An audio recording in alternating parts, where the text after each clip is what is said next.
Praise the lord. హల్లెలూయా. దేవుని నామములో మీ అందరికీ వందనాలు చెల్లిస్తున్నాను. ఎలా ఉన్నారంతా? బాగున్నారు కదూ? ప్రతిరోజు మీరు పెడుతున్న కామెంట్స్ మేము చదువుతున్నాము. చాలామంది ప్రార్థన అంశాలు కోరుతున్నారు. మేము ప్రార్థిస్తున్నాం, మీరు కూడా ప్రార్థన చేయండి. ప్రతి ప్రార్థనకు దేవుడు తగిన సమయంలో జవాబు దయచేదురుగాక. ఆమేన్. ఈరోజు ఆదివారం కదూ, మీరు మీ యొక్క మందిరాలకు వెళ్ళారా? దేవుడు మీతో దైవజండ ద్వారా ఏం మాట్లాడారు? ఈరోజు వాక్యం ద్వారా ఏం నేర్చుకున్నారు? మీ యొక్క బ్రతుకుల్లో దేవునికి ఆయస్కరమైన విషయాలు ఏమైనా ఉంటే అవి తీసుకున్నారా? దిద్దుబాటు చేసుకున్నారా? అలా చేసుకోగలిగితే దేవుడు మిమ్మల్ని అత్యధికంగా దీవిస్తాడు. ఈరోజు ఒక మాట మీతో పంచుకోవాలని ఆశపడుతున్నాను. సమాజంలో ఒక క్రైస్తవునిగా మంచి సాక్ష్యం మనం సంపాదించుకోలేగా.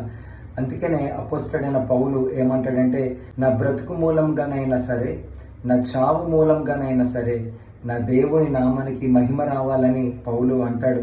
ఈరోజు చాలామంది క్రైస్తవులుగా పిలువబడుతున్నారు, కానీ క్రీస్తును ధరించుకొని చాలామంది బ్రతకట్లేదయ్యా. ఈరోజు సమాజంలో అన్య ప్రజల ఎదుట నీ సాక్ష్యము ఏంటి? ఒకసారి నీవు ప్రశ్నించుకో.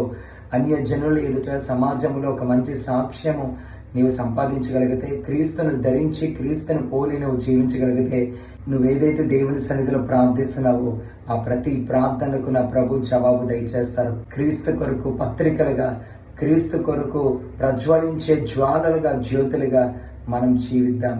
ఆమేన్. Praise the lord. ఈ సమయంలో చిన్న ప్రార్థన చేస్తాను.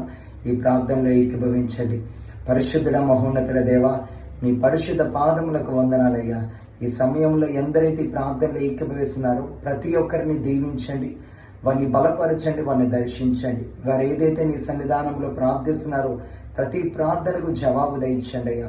కృంగిన వారిని లేవనెత్తండి, నిరాశలో ఉన్న వారిని ధైర్యపరచండి, అనారోగ్యంతో బాధపడుతున్న వారిని స్వస్థపరచండి. ప్రభా, ఈ యొక్క లోకంలో మేము జీవించుచుండగా నిన్ను ధరించుకొని క్రీస్తును పోలి జీవించే కృప, ఆ భాగ్యము, ఆ జయ జీవితము మా అందరికీ దయచేయమని, మహిమను మీరే పొందుకోమని నజరేయుడైన యేసయ్య నామంలో ఈ యొక్క ప్రార్థన అడిగి వేడుకొనుచున్నాము మా తండ్రి.